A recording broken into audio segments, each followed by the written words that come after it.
Chris, we're so excited to have you on the show. Oh, thank you for having me. I appreciate it. You betcha. All right, Chris and I are enjoying a beverage at High Point Bar and Grill located in Fort Collins, Colorado. I want to give a huge shout out to Rick and Eric, the owners, for allowing us to shoot this episode of Vocal in their wonderful bar. High Point is located in the very historic Commercial Bank and Trust building built in 1906. High Point is also famous for its wonderful pub fare and its friendly neighborhood atmosphere. All right, Chris, we're excited to look more into your art, but I know our audience is interested in learning a little bit more about you personally. Now, you currently live in Fort Collins. Are you originally from Colorado? I like to think so. I was technically born in Indiana, but I moved to Colorado when I was 3 weeks old, and I was in Aurora, and I moved to Loveland when I was 4, and I moved to Fort Collins when I was 10, and I stayed here through high school and a little bit of college till I was 20, and then I moved away for like 8 or 9 years to go to college and ski bum a bit, and I've been back in Fort Collins for the last 13 years. 13 years? Fantastic. Well, 13 is thought to be an unlucky number, but 13 is lucky for us because you're here. So that's good. Well, soon to be 14. Soon to be 14. There you go. Great. Thank you. So did you always know that you wanted to be an artist from an early age? I don't know if I always knew I wanted to be an artist. I always felt artistically inclined. I liked art classes. In junior high, my older stepbrother Jason, he taught me how to draw some cartoon characters, and that was really the point where I found that I could draw well.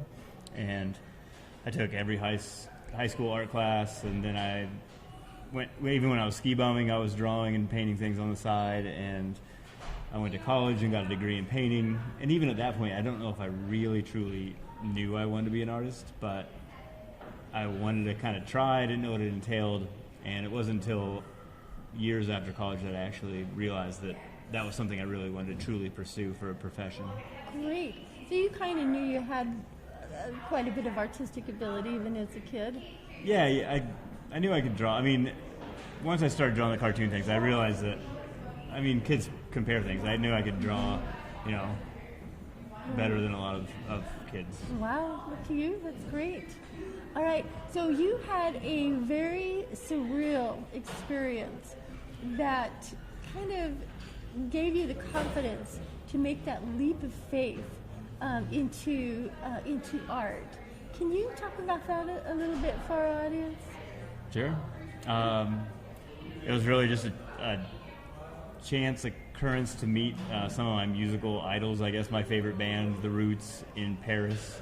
They were having an art show there at an after party, and they were asking for fans to submit art, and I submitted my artwork and got a chance to go out there and meet them, go to their concert and go to the after party and sit in a booth, and they were all telling me how amazing they thought my artwork was, and they couldn't believe I was drawing things like that, and I was kind of sitting there in shock, like, my favorite band, my musical idols who travel the world, are telling me how cool they think the things that I'm doing are. And so at that point, I made a decision not to waste my college education and the talents that I had and really try to pursue wholeheartedly an art career. What a great gift. What a great experience. So the Roots gave you the confidence that you needed, and here you are living and working as an established artist in Fort Collins. Do you have family here? Yeah, my mom and stepdad live here. My father lives here. I've got my stepbrothers, both live here with their families. I'm still close with my ex-wife. She's here, and we split time with our boys. I've got 2 boys, 14 and 11, and my wife, Lindsay, and quite an extended group of friends as well that are kind of family that I grew up with here that still stay in touch with and hang out on a regular basis. Great. It's so great to have that kind of support. How do your sons feel about your art and how big you're getting in art in Fort Collins? Oh, I don't know. I think they kind of take it all in stride. I mean, it's normal for them, I guess. And part of the reason I've done it is to kind of show them that you can pursue your passions and dreams and try to make something of it. But from, especially my youngest son, as long as he's remembered, he's always had a drawing of him in books, or there's been murals painted on walls, and that's just kind of what that their dad does. So I'm not sure what that really, I guess time will tell, like what that influence that has on their adult lives. But Right. I think it's just whatever dad does. Oh, I just think that's so neat. So, Chris, you work primarily out of your studio here in Fort Collins? I kind of split my time between working in my studio and working outside. I paint a lot of murals in the summer, so I'm outside in different locations, painting on walls and on people's houses and businesses and whatever else I can find to paint on. And then during the winter months, I tend to be more in my studio working on commission drawings or applications for future work or marketing and website stuff or whatever else I need to be doing. So half the time indoors, half the time outdoors. Sounds like a great life, especially here in Colorado. Spend your time outdoors. So Vocal had the wonderful opportunity to actually visit Chris's home studio here in Fort Collins and get to see his art up close. Take a look.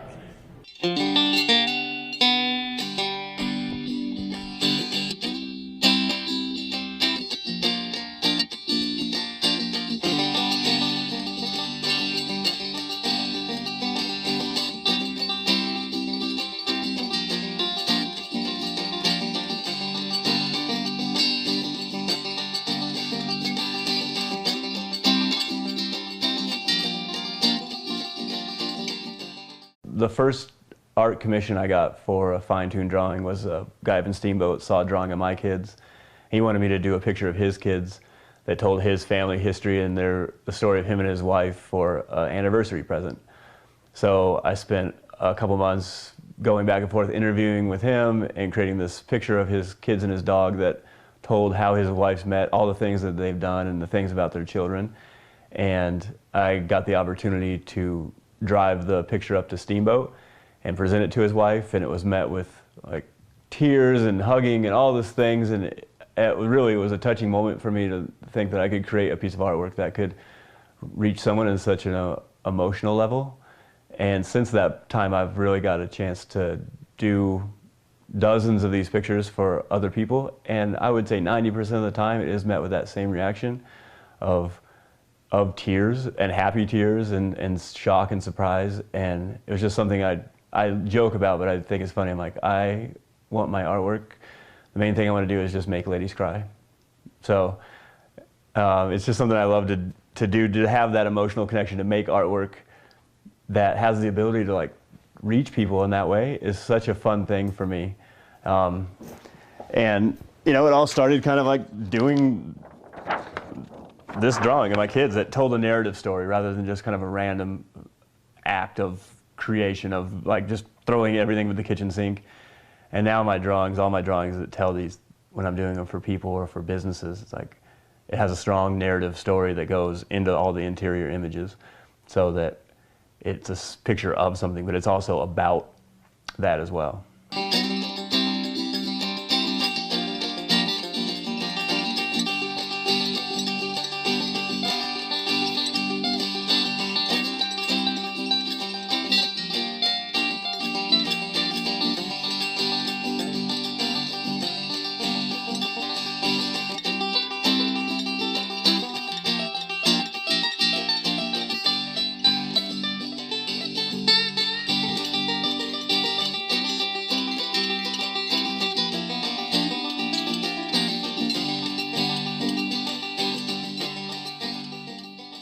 So he was on the East Coast, and we kind of lost touch a lot. So we started talking a lot more and just kind of catching up with each other. And so we went to art school together, me and his wife.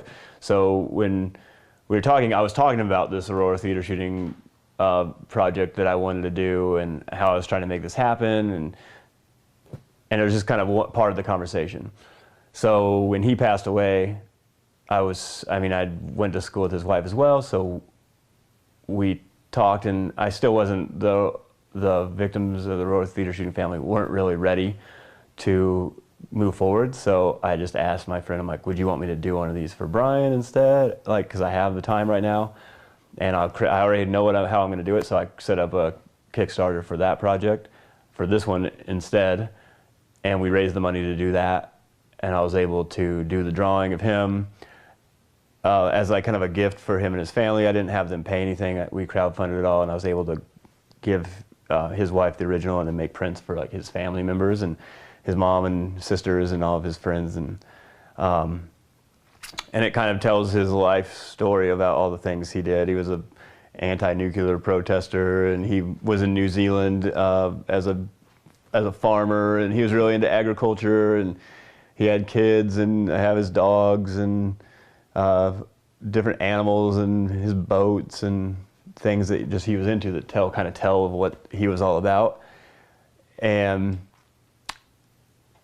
after I had done this one, then the Roar Theater shooting families were kind of ready to move forward, but I had already exhausted my resources as far as crowdfunding goes, so I wasn't able to raise the money to complete the project. And I think the process of trying to get this going was a little bit much for them, and it just kind of fell apart at the end, and nothing ever really came of it because it was pretty heavy experience for them, and still is to this day.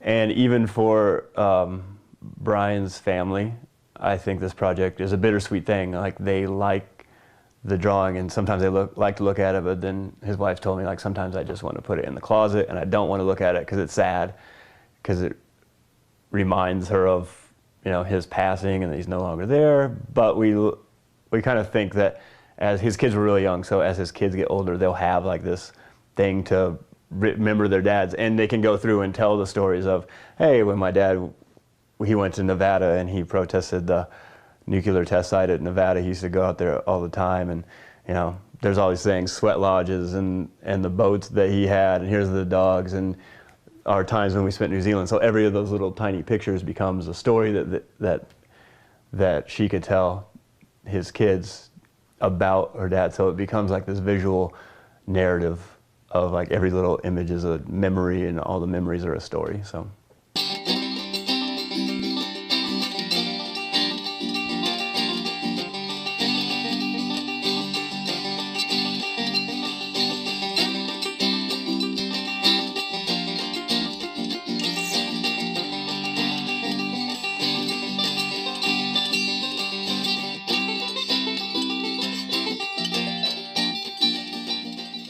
So this is a collaboration between me. There's this hip hop group called Kind Dub that has an apparel line called Hood Life, local kids in town, and they do hats, t-shirts. They got into doing snowboards, and they're getting into do skateboards. And there's this guy in town that owns a business called Anonymous Skateboards, longboards. And it's a Fort Collins guy. He's making these amazing bamboo longboards. And so he's making the boards. The Hood Life guys are doing kind of the promotions and trying to get things into stores, and then I'm doing the graphics. So we're doing 2 series of 3 right now. This board I'm working on. This is the 5th one. We already have 3 done that they already have finished and shot, and then the plan is for springtime is to release like a limited release here locally and see what the interest is, and see if there's something that people are interested in, getting some locally designed and made Fort Collins longboards.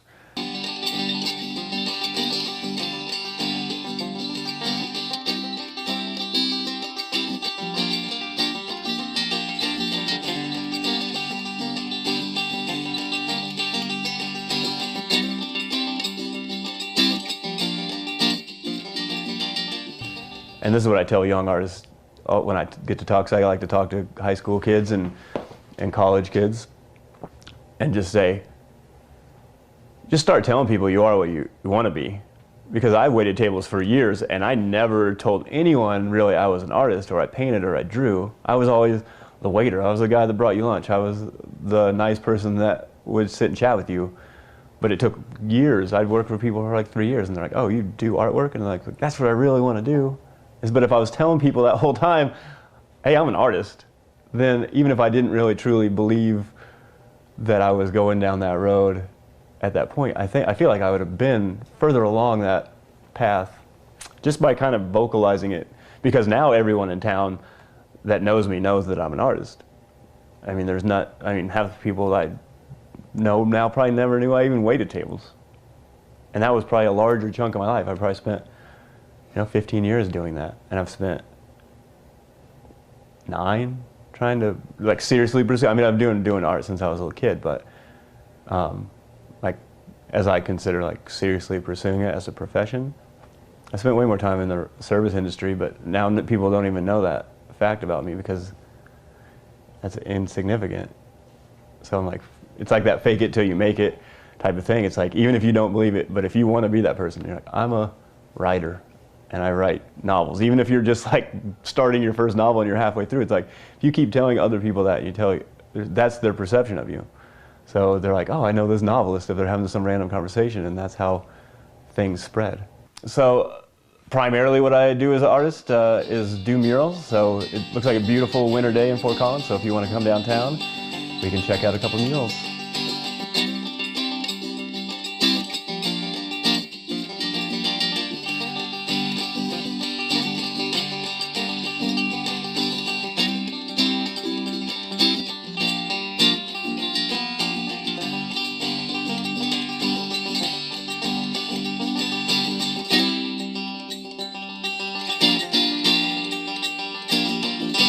With this particular mural, it was 2010, and it was a mural competition. They had a call for artists, so you applied and you gave them your resume and some images, and I got selected as a finalist. So there was 3 to 5 finalists, I don't really recall, and you had to come up with your 3 different ideas, concepts for the wall, and then you interviewed.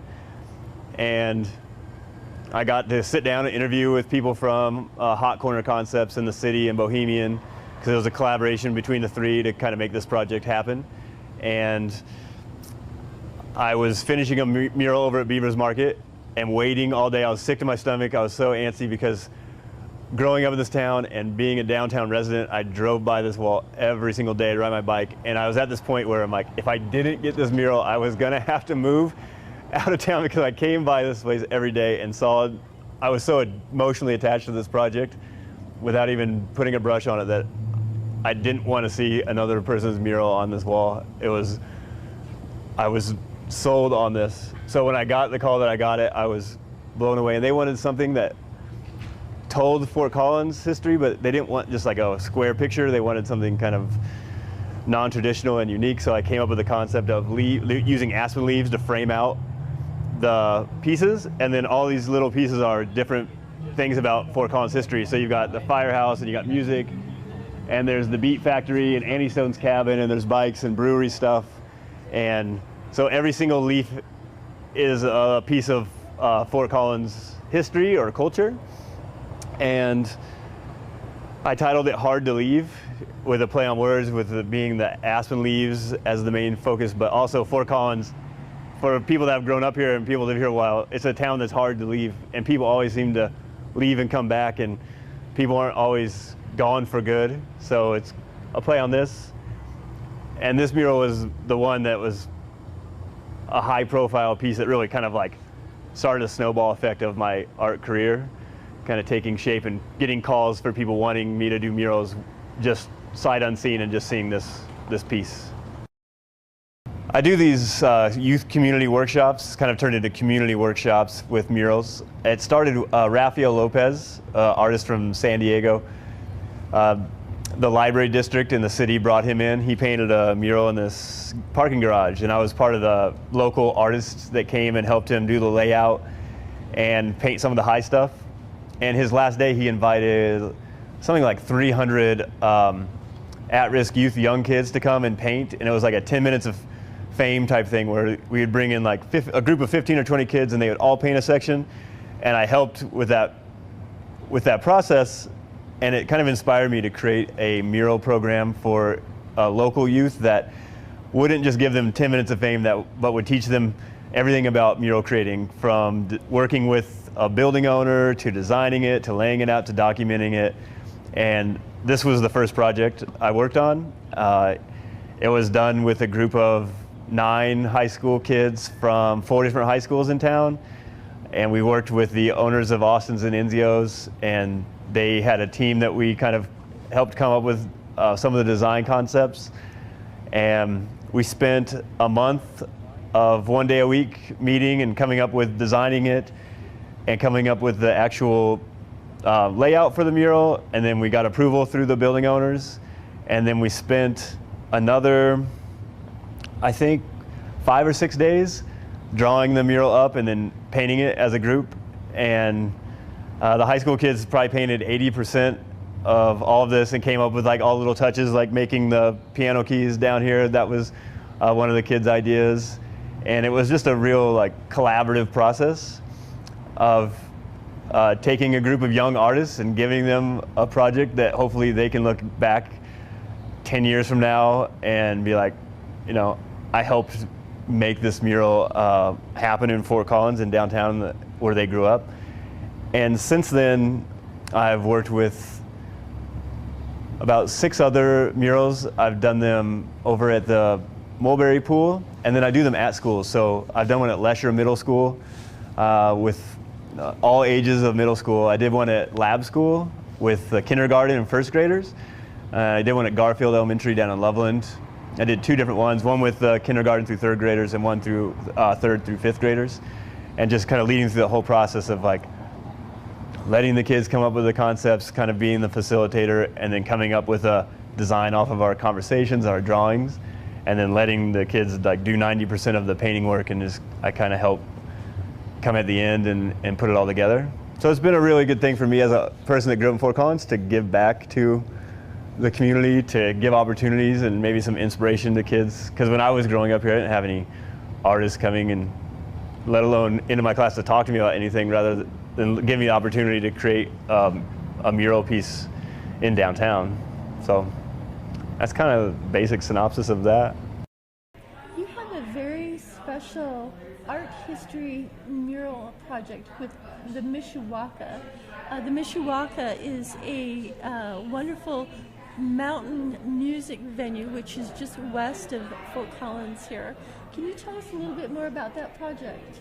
Yeah, it's one of my fine-tuned drawings.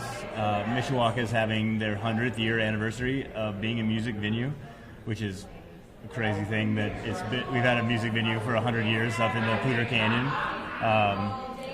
I found out that was the case, and I approached Danny Grant, who is the current owner of the Mishawaka, and showed her my drawings that I use to tell stories and histories and document important events.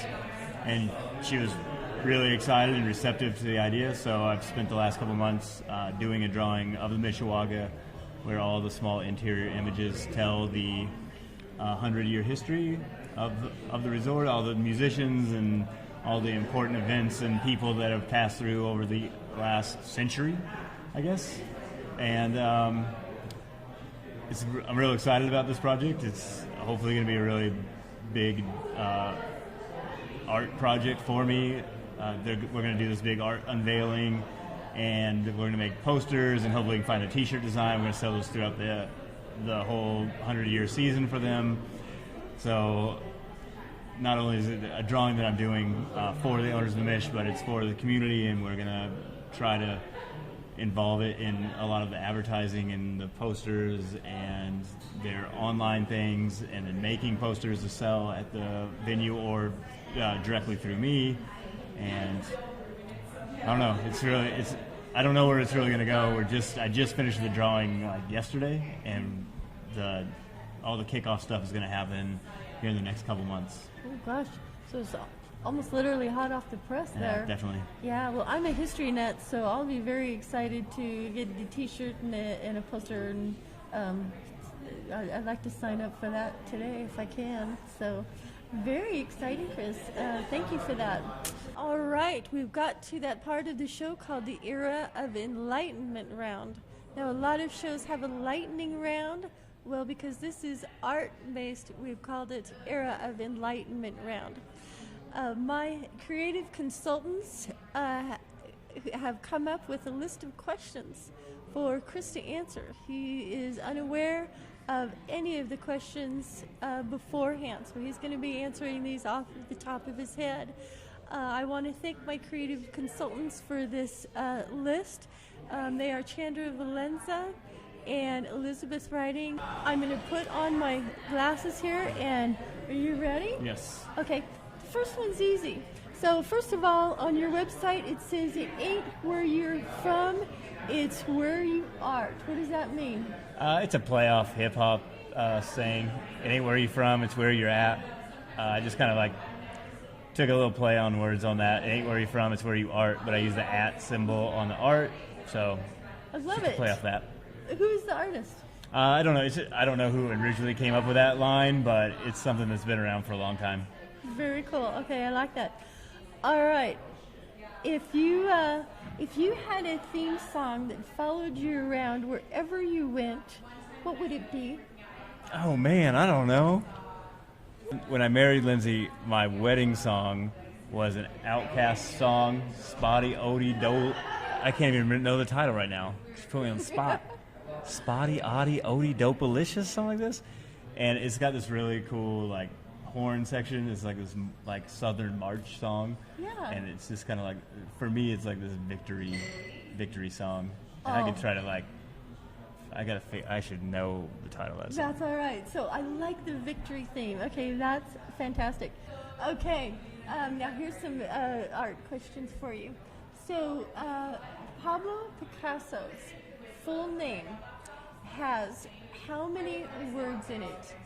A, 2, B, 10, C, 23, or D, 12?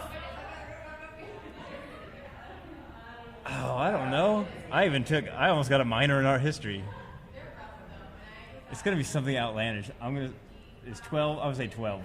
It was C. It's 23 words. 23? And you can see on our screen here, we've got his name completely spelled out here. Pablo Picasso's real name is actually 23 words. Oh my goodness. Yes. That's crazy.